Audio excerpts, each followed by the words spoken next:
এই ক্লিপে আমরা গ্যাসের তরলীকরণ নিয়ে আলোচনা করব, অর্থাৎ গ্যাসকে কিভাবে তরলে পরিণত করা যায় সেটা দেখব এবং এই সংক্রান্ত কিছু পরীক্ষা নিরীক্ষা আলোচনা করব। তো আমরা নিচের ক্লাসগুলোতে দেখে এসেছি, আমরা যদি কোনো গ্যাসের তাপমাত্রা কমাতে থাকি তাহলে একসময় সেটা তরলে পরিণত হয় এবং সেই তরলকে যদি আমরা তাপমাত্রা আরও কমাতে থাকি তাহলে এক পর্যায়ে সেই তরল কঠিন বস্তুতে পরিণত হবে। যেমন আমরা যদি পানির গ্যাসীয় পানিকে অর্থাৎ বাষ্পকে যদি আমি তাপমাত্রা কমিয়ে 100 ডিগ্রির নিচে নিয়ে আসি তাহলে সেটা তরল থাকবে। সেখান থেকে যদি আমি তাপমাত্রা কমাতে কমাতে 0 ডিগ্রিতে নিয়ে আসি তাহলে সেই 0 ডিগ্রি সেলসিয়াসে তাহলে সেখানে কঠিন অবস্থায় পানি পাওয়া যাবে, অর্থাৎ বরফে পরিণত হবে। তাহলে আমরা একটি উপায় পেলাম গ্যাসকে তরলে পরিণত করা, সেটা হচ্ছে তাপমাত্রার হ্রাস।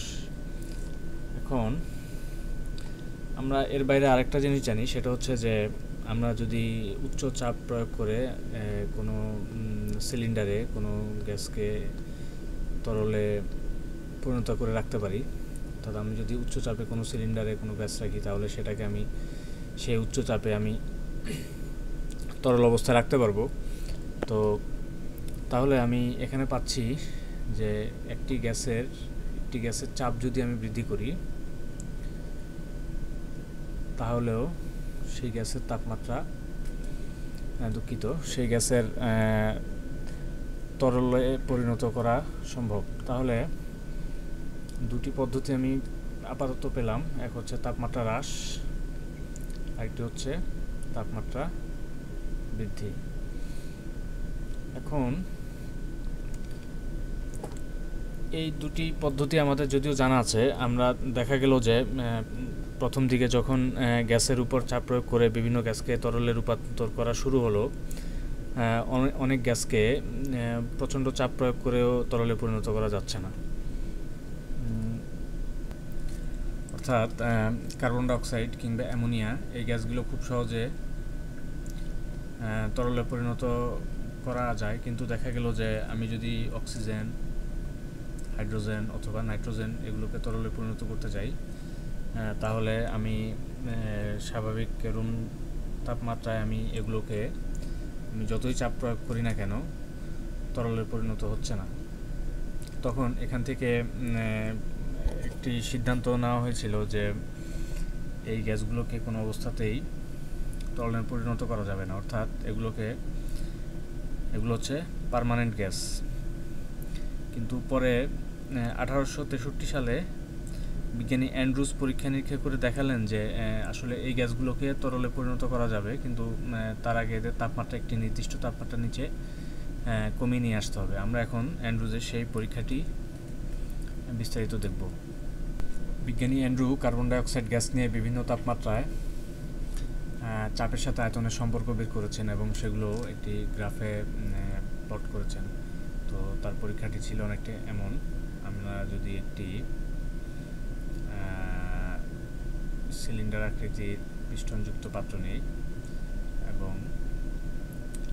তাহলে আমি এই সিলিন্ডারটিকে ওঠানামা করে আমি চাপ পরিবর্তন করতে পারবো, আর এই সিলিন্ডারের পাশে অঙ্কিত আয়তন থেকে আমি আয়তন বের করতে পারবো।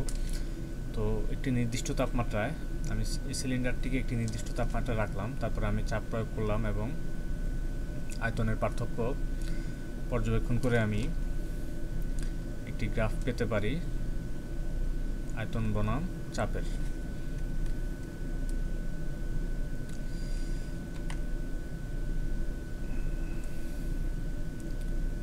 এটি হচ্ছে এদিকে আয়তন ভি এক্স অক্ষে, ওয়াই অক্ষে চাপ পি। তো আমি শুরুতে 50 ডিগ্রি তাপমাত্রায় আমি মনে করি আমি চাপ নিলাম এই পর্যন্ত, তাহলে আয়তন ধরে নিলাম আমি পাচ্ছি, আর একটু কম ধরি এখানে। তাহলে আমি যখন চাপ বৃদ্ধি করতে থাকবো, আমার আয়তন আস্তে আস্তে কমতে থাকবে, ফলে আমি এমন একটি কার্ভ পাবো।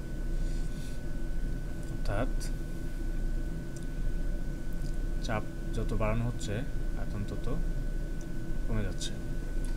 যেমন এই পয়েন্টে চাপ হচ্ছে এই পর্যন্ত, আয়তন হচ্ছে এই পর্যন্ত। তাহলে আমি যদি তাপমাত্রা কমাতে থাকি, তাপমাত্রা কমালে এক পর্যায়ে আমি দেখব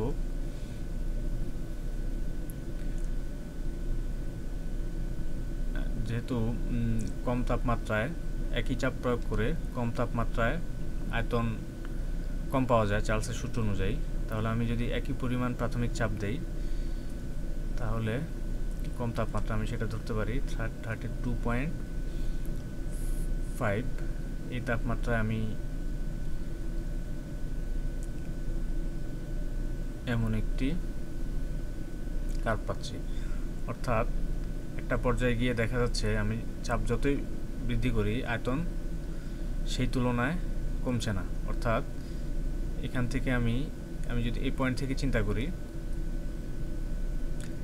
তাহলে আমি এই পয়েন্ট থেকে চাপ এতখানি বৃদ্ধি করলাম কিন্তু আয়তন কমলো এটুকু।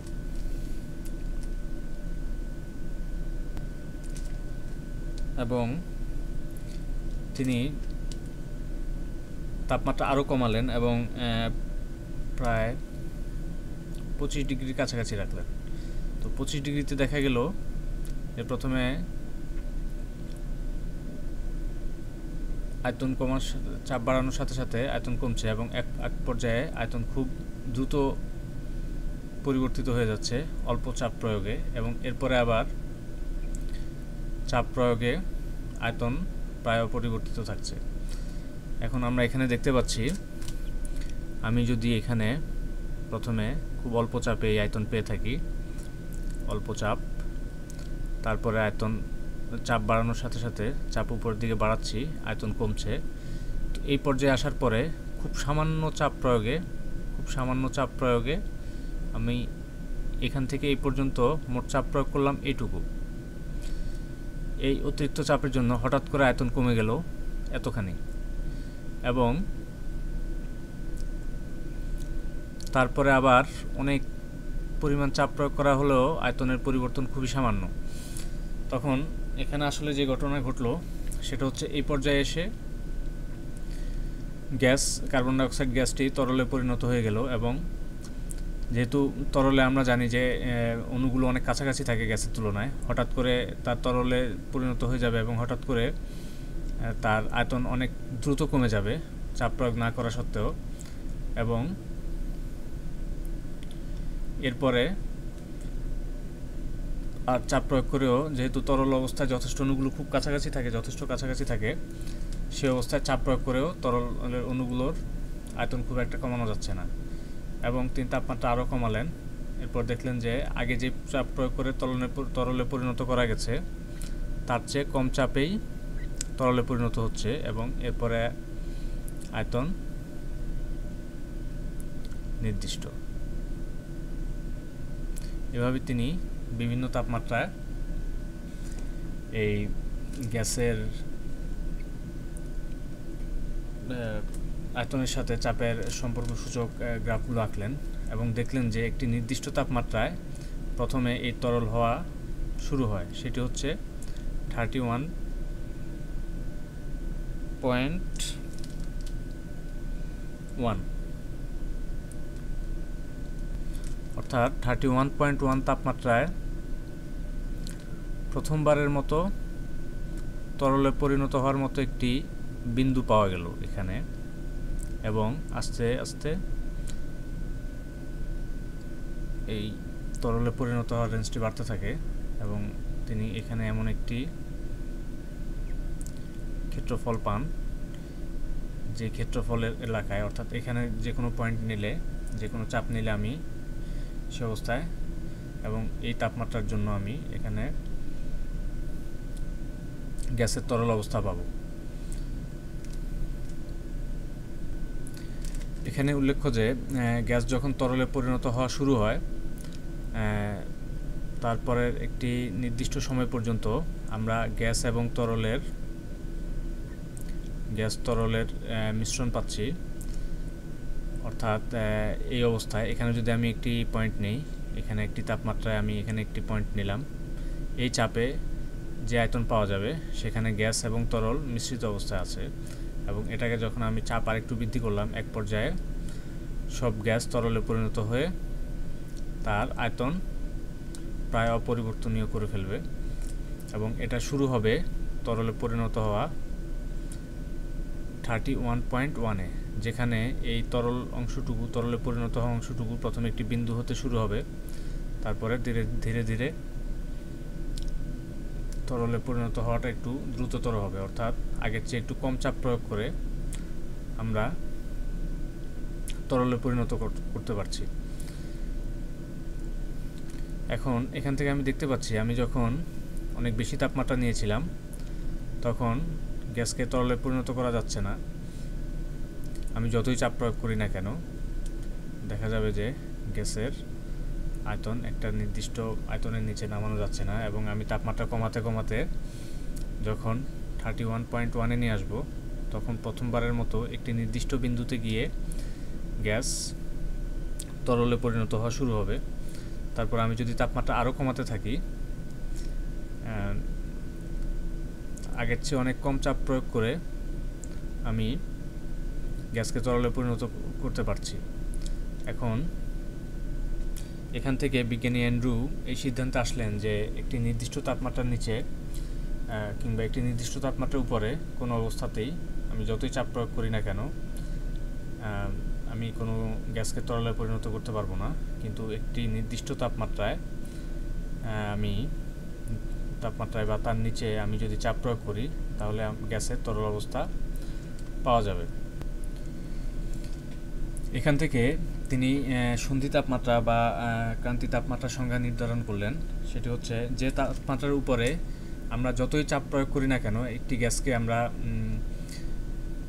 গ্যাস থেকে তরলে পরিণত করতে পারবো না, সেই তাপমাত্রাটি হচ্ছে সন্ধি তাপমাত্রা। এবং এই তাপমাত্রা এবং এর নিচে আমরা একটি নির্দিষ্ট পরিমাণ চাপ প্রয়োগ করে যে কোনো গ্যাসকে তরলে পরিণত করতে পারবো, এবং আমরা তাপমাত্রা যত কমাবো আমরা তত অল্প চাপে যে কোনো গ্যাসকে তরলে পরিণত করতে পারবো। অর্থাৎ আমাদের এখানে যে পয়েন্টে প্রথমে তরল হওয়া শুরু হয়েছিল কার্বন ডাই অক্সাইডের জন্য, এই 31.1 হচ্ছে 1 ডিগ্রি সেলসিয়াস হচ্ছে ক্রান্তি বা সন্ধি তাপমাত্রা।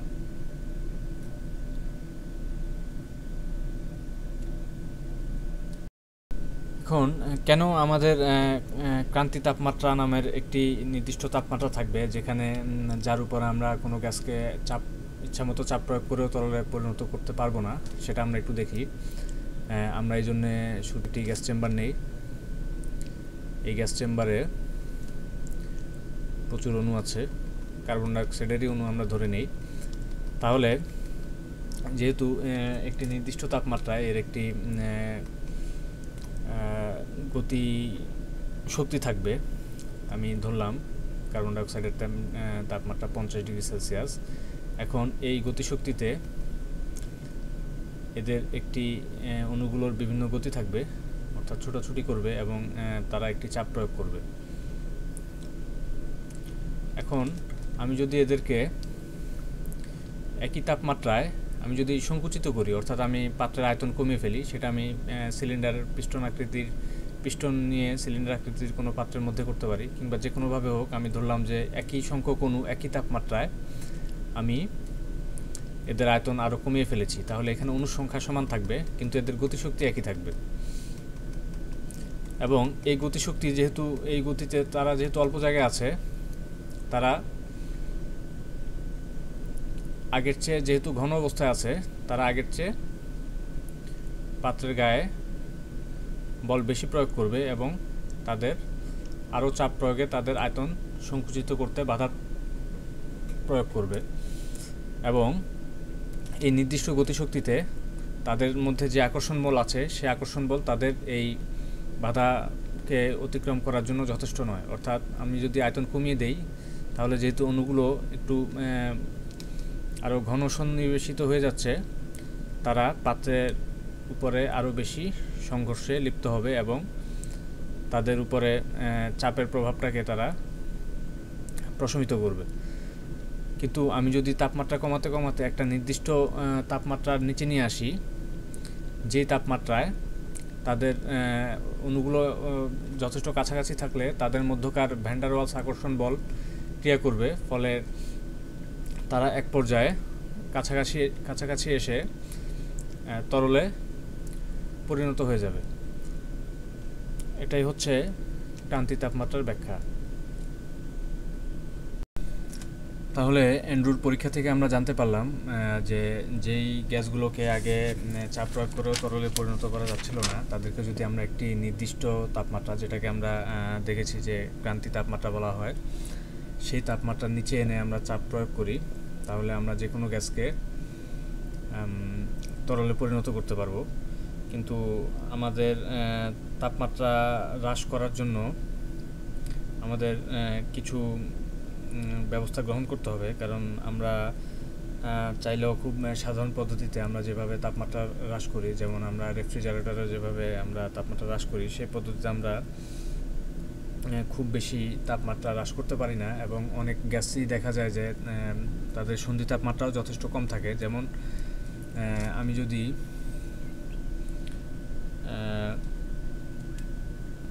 হাইড্রোজেনের ক্রান্তি তাপমাত্রা দেখি, তাহলে দেখব যে সেটা হচ্ছে -240 ডিগ্রি সেলসিয়াস, যা খুবই কম তাপমাত্রা। এই তাপমাত্রায় পৌঁছানো খুব দুঃসাধ্য ব্যাপার। তো তাপমাত্রা কমানোর জন্য আমরা বেশ কিছু পদ্ধতি গ্রহণ করি, যেমন এক হচ্ছে হিমমিশ্র প্রয়োগ করতে পারি। অনেক সময় দেখা যায় আমরা যদি দুটি বস্তুকে মিশ্রিত করি, যেমন আমি যদি পানি এবং খাদ্য লবণ অর্থাৎ সোডিয়াম ক্লোরাইডকে মিশ্রিত করি, পানি না, এটা বরফ, তাহলে দেখা যায় যে তাদের মধ্যকার রাসায়নিক ক্রিয়ায় তাদের তাপমাত্রা হ্রাস পায়। এবং এরপর এই মিশ্র প্রয়োগ করে আমরা প্রায় -20 ডিগ্রি সেলসিয়াস পর্যন্ত আমরা তাপমাত্রা হ্রাস করতে পারি। তারপরে আমরা বিগলিত ক্যালসিয়াম ক্লোরাইড এবং বরফ মিশ্রিত করে আমরা -44 ডিগ্রি পর্যন্ত তাপমাত্রা হ্রাস করতে পারি। কিন্তু এই পদ্ধতিতেও একটি নির্দিষ্ট তাপমাত্রার নিচে আমরা তাপে পৌঁছাতে পারি না। এরপরে ফলে আমরা আরও কিছু পদ্ধতি ব্যবহার করি, যেমন একটি হচ্ছে জুল-থমসন প্রভাব। জুল-থমসন প্রভাব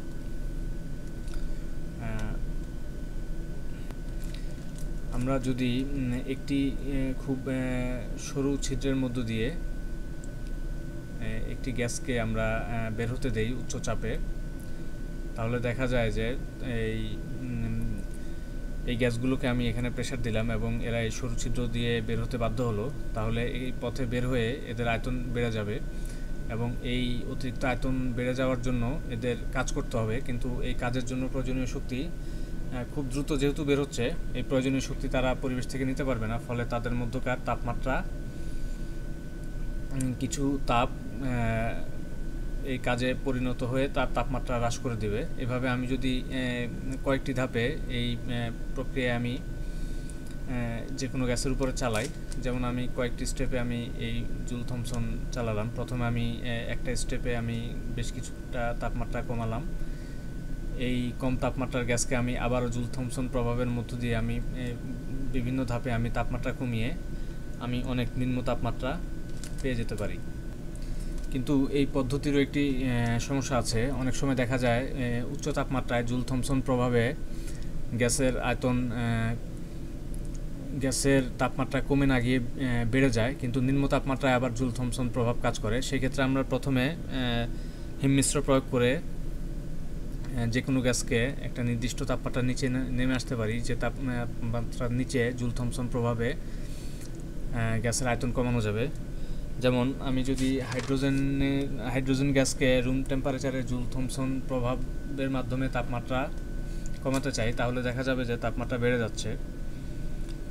কিন্তু যদি আমি -80°C নিচে এনে আমি হাইড্রোজেন গ্যাসকে এই জুল থমসন পরীক্ষার মাধ্যমে তাপমাত্রা হ্রাস করি, তাহলে সেই ক্ষেত্রে তাপমাত্রা হ্রাস করা যাচ্ছে। তো আমি প্রথমে হিম মিশ্র প্রয়োগ করে, যেমন আমি যদি ইথার আর কার্বন ডাইঅক্সাইড মিশ্রণ ব্যবহার করি, তাহলে আমি প্রায় -110°C পর্যন্ত তাপমাত্রা হ্রাস করতে পারি। তো আমি প্রথমে হাইড্রোজেনের তাপমাত্রা এই হিম মিশ্র প্রয়োগ করে আমি -110°C করলাম। তারপর আমি জুল থমসন প্রভাব প্রয়োগ করে বিভিন্ন ধাপে আমি হাইড্রোজেনের তাপমাত্রা -240 নিচে নিয়ে আসলাম। এরপর আমি চাপ প্রয়োগ করে হাইড্রোজেন গ্যাসকে তরলে পরিণত করে ফেলতে পারবো।